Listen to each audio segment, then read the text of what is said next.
Okay.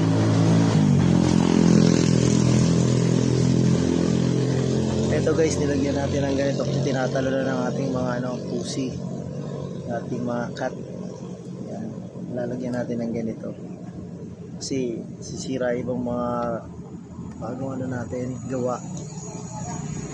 Ang banda ron, ayan, may mga production nating mga snakes plants.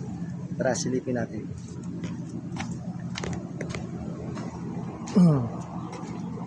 Ayan o, pag may mga ganito pwede na siyang akatan kasi may na siya baby. Ayan o, dami ng pwedeng hiwalay. Ayan. So marami nang may mga dyan, mga ganitong suloy, kaya pwede siyang tanggalin. Yan. Another naman yung pat. Ito yung mga cuttings, pinapabuhay natin. Yan.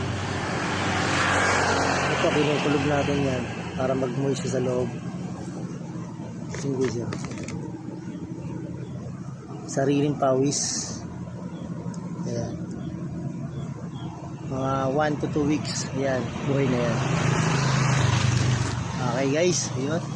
Ito yung ating vlog for today. Update lang. Ayan. Sa ating ginagawa kayo. Shoutout sa lahat ng sumusuporta sa ating YouTube channel. Ayan, sa mga bago, palike and subscribe. Maraming salamat.